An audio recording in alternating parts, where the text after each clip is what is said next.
පොඩි වීඩියෝ එකක් කරන්න හිතුවා. මේ කස්ටමර් කෙනෙක් මගේ කියන්නේ පරණ කස්ටමර් කෙනෙක් අවුරුද්දක ඉඳන් ෂැඩෝ බොක්ස් ගන්න කස්ටමර් කෙනෙක් කිව්ව දෙයකට ඒ කස්ටමර් මගෙන් කොහොම හරි කැටලොග් එක බලලා තින් මේ ඊයේ පෙරේදා ඒ කැටලොග් එක බලලා මගෙන් අහනවා මේ ඔයා රෙසින් අයිටම් විකුණනවාද කියලා. ඒ අවුරුද්දක එකමාරක ඉඳන් මගෙන් ෂැඩෝ බොක්ස් විතරයි ගත්තේ. මේ රෙසින් අයිටම් විකුණනවාද කියලා දන්නේ නැහැ. මේ ඉතින් මම වීඩියෝ එකක් කරන්න හිතුවා මං ගාව තියෙන අයිටම් මොනවද කියලා. ගොඩක් වෙලාවට මගේ යනවා මේ රෝ මැටීරියල් රෙසින් වලට ගන්න රෝ මැටීරියල් මෙතනත් තියෙන මේ ඕඩර් එකක් හදපු එක. ඉරගිවුල මෝල්ඩ් මේ ටිකේ යන්නෙම කීටෙක් මෝල්ඩ් නෑන් පෙන් මෝල්ඩ් එකයි. ඔයගේ මෝල්ඩ් ටිකක් තියෙනවා මේ හෝල්සේල් ඉල්ලපු එකකට. ඒකට මේ ෂැඩෝ බොක්ස් මේවත් තියෙනවා 12 අතර. එතන 100ක් තියෙනවා.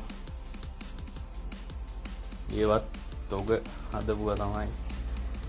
ආයි ඔයගොල්ලන් මේ ෆේර් ලයිට් ගන්න පුළුවන්. ඊට අමතරව කී චේන් තියෙනවා. ඉන්ක් වර්ගයක් තියෙනවා. මයිකා තියෙනවා. ඒව ගන්නත් පුළුවන්.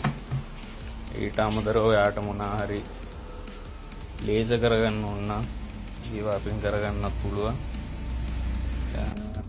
ඉස්සරහට අපි බලාපොරොත්තු වෙනවා රෙසින් වැඩක් කරන්න. ඊට අමතරව ගෝල්ඩ් ස්ටිකර් කපනවා.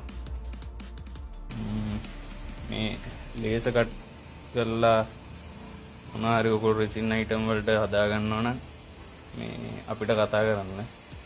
ඔයගොල්ලන් කරලා දෙන්න පුළුවන්. මේ ළඟදිත් එක්කෙනෙක් ලොකු වේජ් එකකින් ගත්ත මේ කීටක් හදන්න කියලා ලී පතුරු ටිකක් කපලා. ඒ වගේ ඒවා කරලා දෙන්න පුළුවන්. ඔයගොල්ලන් මොනවා හරි රික්වයර්මන්ට් එකක් තියෙනවා නම් කියන්න අපිට. අපි කරලා දෙන්න ඒවා.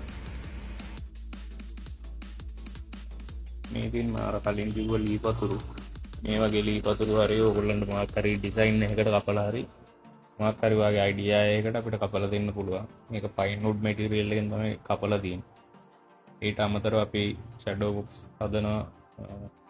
ගොඩක් අය දැන් මාව දන්නේ මේ ෂැඩෝ බොක්ස් වලින් තමයි. ඒගොල්ලෝ රෙසින් වලට ගැලපෙන ෂැඩෝ බොක්ස් අපිට කියලා හදා ගන්න පුළුවන්. ඊට අමතරව කවුරු හරි අපෙන් මේ මොනවා හරි ෂැඩෝ බොක්ස් හරි මොනවා හරි රෝ මැටීරියල් හරි අරගෙන අපේ පේජ් එක ගැන අපේ ගැන තියෙන අදහස් මේ අපේ පේජ් එකේ දක්වන්න හොඳ හරි නරක හරි ඕගොල්ලෝ ෆීඩ්බැක් එක අනුව තමයි මේ අපෙන් ඕගොල්ලන්ට දෙන සේවාව ගැන තවත් කෙනෙක් දැනගන්න. මේ වීඩියෝ එක දකින ඔයත් අපේ පේජ් එකේ මොනවා හරි අරන් තියෙනවනම් මේ වීඩියෝ එකට කමෙන්ට් එකක් දාන්න.